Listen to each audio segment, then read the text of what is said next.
ಹೇ sparkles, ನಮಸ್ಕಾರ. ಹೇಗಿದ್ದಾರೆ ಎಲ್ಲರೂ?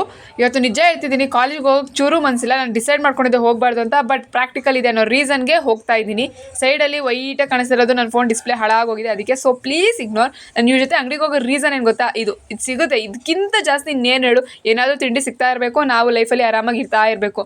ನಾನು ಮೊನ್ನೆ ಇಂಪೋಸಿಷನ್ ಬರ್ದಿದ್ನಲ್ಲ, ಅಂದ್ರೂ ನಾನೇನು ಕಂಪ್ಲೀಟ್ ಮಾಡ್ಕೊಂಡಿದ್ದೆ, ಬಟ್ ಲೆಫ್ಟ್ ಸೈಡ್ ಬಾಕಿ ಇತ್ತು.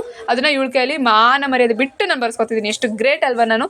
ಆಮೇಲೆ ಫೈನಲಿ ಹೋದೆ ಲ್ಯಾಬ್ಗೆ, ಯಾಕಂದರೆ ಇದೇ ಒಂದು ರೀಸನ್ನು ನಾನು ಸ್ಯಾಟರ್ಡೇಸು ಕಾಲೇಜಿಗೆ ಬಂದಿರೋ. ಈ ಪ್ರಾಕ್ಟಿಕಲಲ್ಲಿ POPನ ಯೂಸ್ ಮಾಡಿದ್ದೀವಿ. ನನ್ನ ಪ್ರಕಾರ ಇನ್ನೂ ವಾಟರ್ ಆ್ಯಡ್ ಮಾಡಬೇಕಿತ್ತು, ಬಟ್ ಟೀಚರ್ಗೆ ನಾವೇನು ಹೇಳೋಕ್ಕಾಗಲ್ಲ, ಮತ್ತು ನಾವೇ ಕೆಟ್ಟವರಾಗಿ ಹೋಗ್ತೀವಿ. ಸೊ ಬಾಯ್ ಮುಚ್ಕೊಂಡಿರ್ಬೇಕು. ಅಲ್ಲ, ಇವತ್ತು ಯಾವುದು ಕ್ಲಾಸಸ್ ಇಲ್ಲ ಅಂತ ನಮ್ಮ ಮ್ಯಾಮ್ ಏನು ಮಾಡಿದ್ರು, ಪ್ರೆಸೆಂಟೇಷನ್ ಮಾಡಿಸ್ತವ್ರೆ. ಇವಳು ಸ್ವಲ್ಪ ಆದ್ರೂ ಕೇಳಬೇಕಲ್ಲ, ಚೂರು ಇಲ್ಲ, ಫೋನಲ್ಲಿ ಬಿದ್ದೋಳಲ್ಲೇ. ಸ್ವಲ್ಪ ಮರ್ಯಾದೆ ಕೊಡ ಬೇರೆಯವ್ರಿಗೆ. ಗಜಬ್ ಬೇಜತಿ. ಆಗಲೇ ಮತ್ತೆ ಇನ್ನೊಂದು ವರ್ಕ್ಶಾಪ್ ಇಟ್ಬಿಟ್ಟವ್ರು ನಮಗೆ. ನಾವು ಏನು ಮಾಡೋಣ ಗೊತ್ತಿಲ್ಲ. ಇರಬೇಕು, ಅನ್ಭವಿಸ್ಬೇಕು.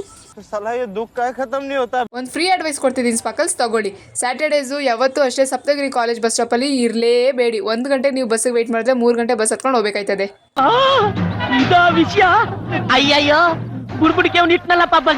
ಕೊನೆಗೂ ನಾನು ಅಷ್ಟೊತ್ತು ವೆಯ್ಟ್ ಮಾಡಾಮೇಲೆ ಮನೆಗೆ ಬಂದೆ. ಜೀವನ ಸಾರ್ಥಕ ಅನ್ಸ್ಬಿಡ್ತು ನನಗೆ.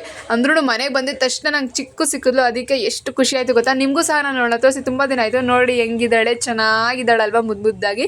ಸರಿ, ಇವಳಿಗೆ ನಾನು ಬಾಯ್ ಮಾಡಿಸ್ತಾ ಇದ್ದೀನಿ. ಇವಳು ಯಾಕೋ ಇಂಟ್ರೆಸ್ಟೆಡ್ ಇಲ್ಲ, ಅದಕ್ಕೆ ಸ್ವಲ್ಪ ಇವಳಿಗೆ ಫ್ರೀಯಾಗಿ ಬಿಟ್ಬಿಡೋಣ. ಮತ್ತೆ ಸಿಗ್ತೀನಿ ನಾಳೆ. ಬಾಯ್.